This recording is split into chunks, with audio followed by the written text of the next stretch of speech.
വയനാട്ടിലെ കൊളകപ്പാറയിൽ കഴിഞ്ഞ ദിവസം കൂട്ടിലായ കടുവയെ തൃശൂരിലേക്ക് മാറ്റി. പുത്തൂർ സുവോളജിക്കൽ പാർക്കിലേക്കാണ് കടുവയെ മാറ്റിയത്. പല്ലിനും കാലിനും പരിക്കേറ്റ കടുവയ്ക്ക് വിദഗ്ധ ചികിത്സ ഒരുക്കും. ലിഷോയ് ചേരുന്നുണ്ട്. ലിഷോയ്, കടുവയെ എപ്പോഴാണ് പുത്തൂരിലേക്ക് കൊണ്ടുവന്നത്? വിദഗ്ധ ചികിത്സ സംബന്ധിച്ച എന്തെങ്കിലും വിവരങ്ങൾ നമുക്ക് ലഭ്യമാണോ? ഇന്ന് പുലർച്ചെയാണ് കടുവയെ പുത്തൂരിലേക്ക് കൊണ്ടുവന്നത്. പുത്തൂരിലെ ഈ സുവോളജിക്കൽ പാർക്കിൻ്റെ ഭാഗമായുള്ള പുത്തൂരിലെ സൂ ഹോസ്പിറ്റലിലേക്കാണ് ആദ്യം ഇതുമായി ബന്ധപ്പെട്ട് കടുവയെ എത്തിക്കുന്നത്. സൂ ഹോസ്പിറ്റലിന് നിന്നുള്ള ചികിത്സയാണ് ലഭ്യമാക്കുക. അതിന് മുൻപായി തന്നെ പുത്തൂരിൽ ഈ കടുവകളെയും അതുപോലെ തന്നെ മറ്റ് വന്യമൃഗങ്ങളെയും എല്ലാം തന്നെ ക്വാറന്റൈനിൽ പാർപ്പിക്കുന്നു. അതായത് ഇവർക്ക് ഈ റെസ്ക്യൂ ചെയ്ത് കൊണ്ടുവന്നതിന് ശേഷം ഇവിടെ പാർപ്പിക്കുന്ന ഇടത്തേക്കാണ് പ്രത്യേകമായി മാറ്റി പാർപ്പിക്കുന്ന ഇടത്തേക്കാണ് ഇപ്പോൾ എത്തിയിരിക്കുന്നത്. അവിടെ എത്തിയ ശേഷം അതിന് എവിടെയെല്ലാം പരിക്കുണ്ട്, ഏതെല്ലാം രീതിക്കുള്ള ചികിത്സകൾ ആവശ്യമാണെന്നുൾപ്പെടെയുള്ള കാര്യങ്ങളാണ് പ്രധാനമായും പരിശോധിക്കുന്നത്.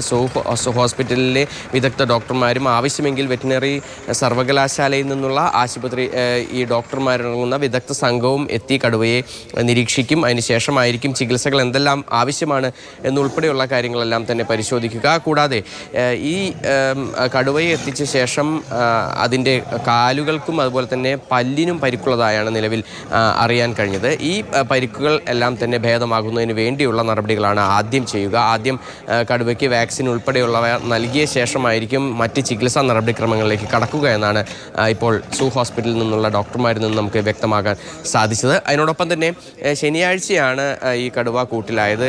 ആദ്യം ഈ വയനാട്ടിൽ തന്നെയുള്ള വന്യജീവികളെ പാർപ്പിക്കുന്ന കുപ്പാടി കടുവ പരിപാലന കേന്ദ്രത്തിലേക്കാണ് ആദ്യം എത്തിച്ചത്. അവിടുത്തെ സ്ഥലപരിമിതിയും മറ്റ് ചികിത്സാ പരിമിതികളും എല്ലാം തന്നെ കണക്കിലെടുത്താണ് ഇപ്പോൾ പുത്തൂരിലേക്ക് എത്തിച്ചിരിക്കുന്നത്. പുത്തൂരിൽ ഇതിനോടകം തന്നെ 3 കടുവകൾ ഉണ്ട്. 2 കടുവകളെ നെയ്യാർ ലയൺ സഫാരി പാർക്കിൽ നിന്നും എത്തിച്ച വൈഗയും ദുർഗയുമാണുള്ളത്.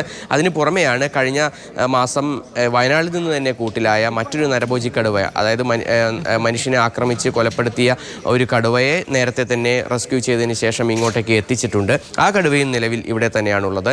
എന്തായാലും ആദ്യം 45 ദിവസത്തോളം കൃത്യമായി കടുവയെ നിരീക്ഷിക്കും, പ്രത്യേക കൂട്ടിലിട്ട് നിരീക്ഷിക്കും. അതിനുശേഷമായിരിക്കും മറ്റു നടപടിക്രമങ്ങളിലേക്ക് കടക്കും. എന്തായാലും ആദ്യം ആവശ്യമായ ചികിത്സ നൽകും.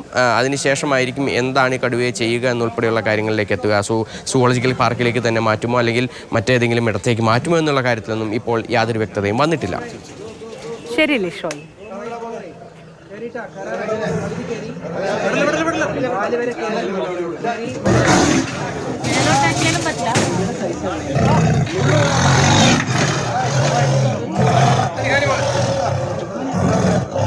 ആണ് പ്രശ്നമുള്ളത്. റൈറ്റിലുണ്ട്, ഇതും പോയിട്ടുണ്ട്. പിന്നെ മീഡിയലിൽ ഒരു ചെറിയ പ്രശ്നമുണ്ട്. ചാടും മേടിക്കുന്നില്ലേ, സൈഡിൽ അടിച്ചടിച്ച്